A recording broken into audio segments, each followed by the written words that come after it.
عن ابی ہریرہ رضی اللہ تعالی عنہ قال قال رسول اللہ صلی اللہ علیہ وسلم تعوذوا بالله من جب الحزن قالوا يا رسول الله صلى الله عليه وسلم وما جب الحزن قال واد في جهنم يتعوذ منه جهنم كل يوم 400 مرة قيل يا رسول الله صلى الله عليه وسلم ومن يدخلها قال القراء المراؤون بأعمالهم أو كما قال رسول الله صلى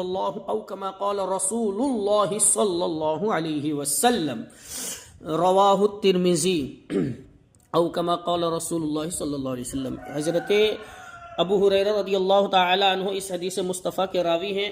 آقا کائنات صلی اللہ علیہ وسلم کے فرمان عالی شان کو روایت کر رہے ہیں کہ آقا کائنات صلی اللہ علیہ وسلم نے ارشاد فرمایا، اے میرے غلاموں تعوذوا باللہ من جب الحزن، کہ غم کے کنویں سے جو ہے، غم کا جو کنواں ہے، جب الحزن یعنی غم کا جو کنواں ہے، اس سے پناہ مانگو، اللہ کی پناہ مانگو، اللہ تبارک و تعالی سے ڈرو کہ جب الحزن میں کہیں نہ ڈال دے، یعنی غم کے کنویں میں تمہیں نہ ڈال دے۔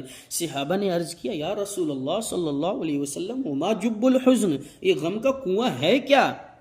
تو آقا کائنات صلی اللہ علیہ وسلم نے ارشاد فرمایا، میرے غلاموں کہ غم کا کنواں پوچھتے ہو، وادن فی جہنم یتعوذ منہ جہنم کل یوم 400 مرہ۔ اللہ اللہ، آقا کائنات صلی اللہ علیہ وسلم نے ارشاد فرمایا، میرے غلاموں دوزخ کی ایک ایسی وادی کا نام ہے، جہنم یعنی جو ہے یہ غم کا کنواں، دوزخ کی ایک ایسی وادی کا نام ہے کہ خود جہنم 400 مرتبہ ہر روز اس سے جو ہے پناہ مانگتا ہے۔ اللہ اکبر، جہنم خود پناہ مانگے غم کے کنویں سے، اس کے تعلق سے آقا کائنات صلی اللہ علیہ وسلم نے ارشاد فرمایا، میرے غلاموں اس سے جو ہے اللہ سے ڈرو، اللہ کی پناہ مانگو، تعوذوا باللہ، اللہ کی تبارک و تعالی کی پناہ جو ہے مانگتے رہو، مانگتے رہو، مانگتے رہو۔ صحابہ نے جب یہ سنا تو عرض کیا، قیل یا رسول اللہ صلی اللہ علیہ وسلم، کہ 400 مرتبہ جہنم پناہ مانگے، ایسی وادی کا نام ہے جب الحزن؟ یا رسول اللہ، اللہ تبارک و تعالی نے اس وادی کو کس کے لیے بنایا؟ قیل یا رسول اللہ ومن يدخلها، اس میں کون داخل ہوگا؟ کون سا ایسا گناہ گار ہوگا؟ کون سا ایسا سیاہ کار ہوگا؟ کون سا ایسا خطا کار ہوگا؟ کون سا ایسا اسیاں گزار ہوگا کہ جو ہے اس جو ہے پر خطر وادی میں جو ہے اس کو ڈالا جائے گا، جس سے جہنم بھی 400 مرتبہ پناہ مانگے، وہ بھی ہر دن؟ تو آقا کائنات صلی اللہ علیہ وسلم نے ارشاد فرمایا، قال القراء المراؤون، قال القراء المراؤون باعمالهم، ایسے قراء کو، ایسے قاریوں کو اس کے اندر ڈالا جائے گا جو قرآن جو ہے لوگوں کو دکھانے کے لیے پڑھتے ہیں، اور ایسے علماء کو ڈالا جائے گا جو اپنے اعمال لوگوں کو دکھانے کے لیے کرتے ہیں۔ اللہ اکبر، ایسے لوگوں کے لیے آقا کائنات صلی اللہ علیہ وسلم نے ارشاد فرمایا۔ تو بتاؤ، قرآن پڑھنا تو عبادت ہے، لیکن اسی کو اگر کوئی ریا کے طور پر پڑھے تو یہ عبادت نہیں۔ نماز پڑھنا تو عبادت ہے، لیکن ریا کے طور پر پڑھے یہ عبادت، نماز نہیں۔ اور اسی طریقے سے علم حاصل کرنا تو عبادت ہے، لیکن علماء کے درمیان میں ڈھینگے مارنے کے لیے علم حاصل کرنا، حدیث بیان کرنا تو عبادت ہے، لیکن حدیث کے اندر جہالت کا دورہ داخل کرنا کہ حدیث جانتے نہیں، لوگوں میں جو ہے شمار کریں، لوگ سمجھیں کہ ہم بھی جانتے ہیں، معاذ اللہ۔ ارے تم جب جانتے نہیں تو حدیث بیان کیوں کرتے ہو؟ جب تم قرآن پڑھنا نہیں جانتے تو تم پڑھ کیوں رہے ہو؟ پہلے زانوے ادب علماء کی بارگاہ میں زانوے تلمذ جو ہے طے کرو۔ تو یہ ریاکاری کے طور پر اگر قرآن پڑھے، ریاکاری کے طور پر حدیث بیان کرے، ریاکاری کے طور پر علم بیان کرے، ریاکاری کے طور پر فقہ کے مسائل بیان کرے کہ لوگ ہم کو فقیہ کہیں گے، آقا فرماتے ایسے ہی ریاکار قراء کے لیے، ریاکار علماء کے لیے جو ہے اللہ نے اس جہنم کی وادی کو بنایا۔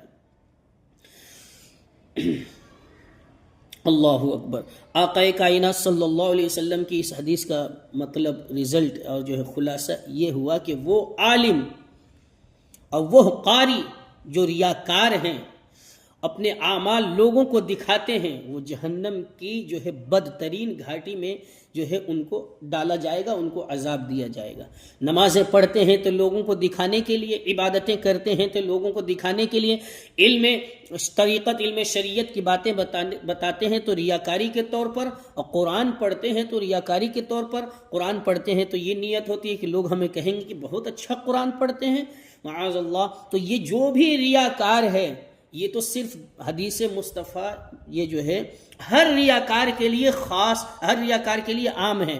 یہ دو کا ذکر یہاں کر کے، یا ایک قاری قرآن کا ذکر کر کے یہاں یہ خاص ہے، عام حدیث مصطفیٰ یہ سب کے لیے، سب ریاکاروں کے لیے عام ہے، چاہے وہ نماز میں ریاکاری کریں، چاہے وہ جو ہے عبادت میں ریاکاری کریں، چاہے وہ ریاضت میں ریاکاری کریں، چاہے وہ علم میں ریاکاری کریں، چاہے وہ جو ہے فقہ میں ریاکاری کریں، چاہے وہ علم حدیث بیان کرنے میں ریاکاری کریں۔ جتنے ریاکار ہیں، یا کوئی بھی ایسا عمل کہ جو ریاکاری کے طور پر کرے، تو اس کا ٹھکانہ یہی ہے، یعنی جب الحزن ہے۔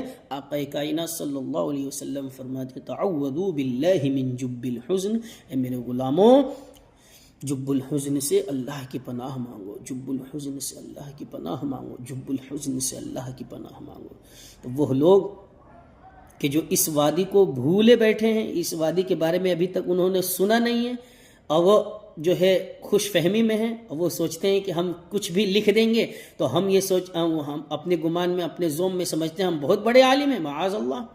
ہمیں لوگ عالم کہیں گے، ہمیں لوگ جو ہے محدث کہیں گے، ہمیں لوگ فقیہ کہیں گے، یا ہم چند حدیثیں بیان کر دیں گے تو لوگ ہمیں جو ہے محدث کہیں گے، یا چند فقہ کے مسائل بیان کر دیں گے تو لوگ ہمیں جو ہے فقیہ کہیں گے، یا چند جو ہے مسائل شرعیہ بیان کر دیں گے تو لوگ ہمیں عالم کہیں گے، معاذ اللہ، صد بار معاذ اللہ۔ اگر یہ نیت ہو تو ان کا ٹھکانہ یہ جب الحزن ہے، جس سے جہنم بھی 400 مرتبہ ہر روز پناہ مانگے۔ اللہ اللہ، اللہ اس جہنم کی وادی سے ہمیں بچنے کی توفیق عطا فرمائے، ہم اس کی پناہ مانگتے ہیں۔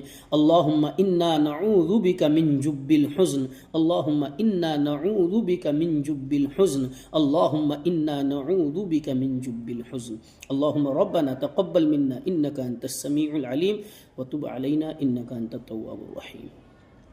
وصلی اللہ تعالی علی خیر خلقہ محمد وآلہ واصحابہ اجمعین برحمتک یا ارحم الراحمین۔